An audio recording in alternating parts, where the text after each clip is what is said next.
کالا نعم، عرض کی حضور ہاں میں رتن ہندی ہوں، لیکن آپ کو کس نے بتایا ہے؟ کہا جس رب نے مجھے نبی بنایا ہے۔ اب اگلی بات سنیے، اب رتن کہنا چاہ رہا تھا کہ میں ایمان لانا چاہتا ہوں۔ آقا کریم نے فرمایا قریب آجا، میں تیرے لیے بیٹھا ہوں۔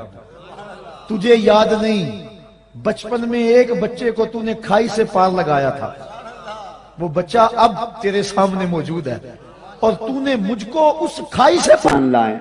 اس پر آقا نے فرمایا رتن ہندی تیرے لیے وہی کافی نہیں، جب نالا مجھے عبور کرایا تھا تو 7 مرتبہ تیری درازی عمر کی دعا کی تھی۔ عمر میں برکت دے، 7 مرتبہ پلٹ پلٹ کر تیری عمر میں برکت دے۔ ہر دعا میں اللہ نے ایک صدی برکت عطا کر دی۔ بابا رتن کو اللہ نے 700 سال کی عمر عطا فرمائی۔ رانی رحمۃ اللہ علیہ نے علی صابہ جلد اول باب را کے بعد تا میں کیا ہے، تفصیل کے ساتھ کیا ہے، آپ وہاں پڑھ لیجئے گا۔ علاؤالدین سمنانی نے فصل الخطاب میں کیا ہے، شاہ ولی اللہ نے الدرالسمین میں کیا ہے، 3 حدیث لی ہیں۔ شیخ الحدیث و تفسیر ابن القتب مفتی محمد فیض احمد اویسی انہوں نے ذکر کیا ہے ہندو پاک نگاہ نبوت میں۔ تو یہ السلام علیکم ورحمۃ اللہ وبرکاتہ۔ اعوذ باللہ من الشیطان الرجیم، بسم اللہ الرحمن الرحیم۔ رتن ہندی کے بارے میں قصہ گو واعظین جو کچھ بیان کرتے ہیں اس سے ہم اللہ کی پناہ مانگتے ہیں، اور اس کے پیچھے ایک بڑی وجہ ہے کہ جو علماء شروع میں رتن ہندی کے ساتھ ہو گئے تھے، بعد میں وہی علماء اس سے بہت زیادہ بیزار آ گئے تھے، کیونکہ جو حدیثیں وہ بیان کرتا تھا وہ حدیثیں نہ تاریخ کے پیمانے پہ پوری اترتی، نہ حدیث کے اصول کے پیمانے پہ پوری اترتی، نہ کوئی دوسری حدیث اس کی مطابقت کرتی۔ واعظین اس کی دفاع میں جو سب سے بڑی دلیل پیش کرتے ہیں کہ ابن حجر نے اپنی فلاح کتاب میں اس کے اس پورے واقعے کو نقل کیا ہے۔ تو آئیے ہم دیکھتے ہیں ابن حجر رحمۃ اللہ علیہ کا واقعی میں اصل موقف کیا تھا، کیونکہ ہم آپ کے سامنے سری اور صحیح موقف ابن حجر کا رکھنا چاہتے ہیں۔ تو ابن حجر رحمۃ اللہ علیہ اپنی کتاب میں فرماتے ہیں، کیونکہ ہم تمام اہل حدیث اس شخص کو قطعی طور پر جھوٹا سمجھتے ہیں جو ابو طفیل عامر بن واصلہ کے بعد صحابی ہونے کا دعویٰ کرے، اور اللہ ہی حق کی طرف ہدایت دینے والا ہے۔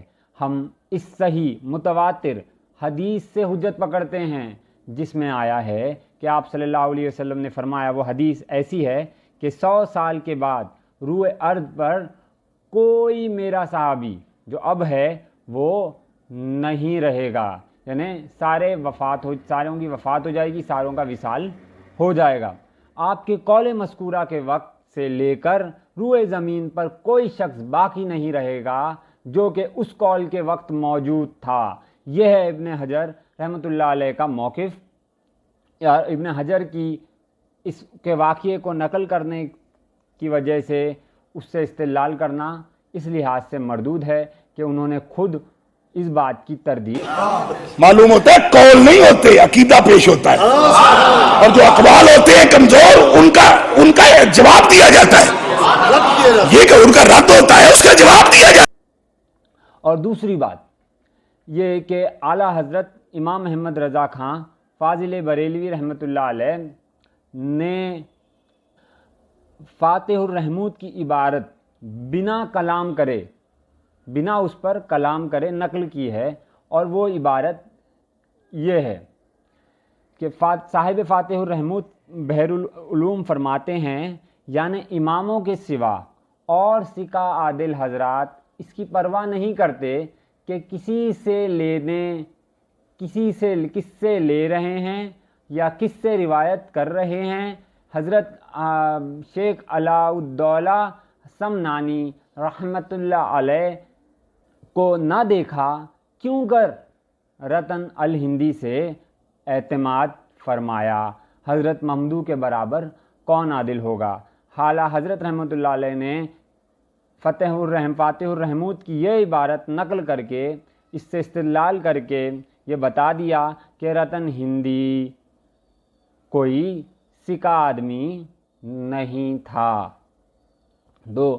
اب آئیے ہم محدثین کی روشنی میں، دیگر محدثین کی روشنی میں دیکھتے ہیں کہ کیا واقعی رتن ہندی قابل اعتبار تھا؟ امام ذہبی میزان الاعتدال میں فرماتے ہیں کہ یہ شیخ دجال کذاب جھوٹا ہے۔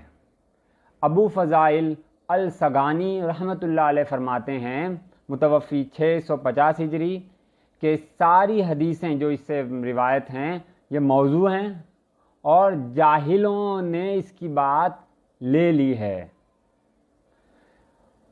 اب محدثین کی روشنی میں امام احمد رضا کے نقل کردہ فاتح الرحمت کی عبارت سے اور امام ابن حجر کا موقف جب سامنے آ گیا، ہم توقع کرتے ہیں کہ اس سے لوگوں کو شعور آئے گا۔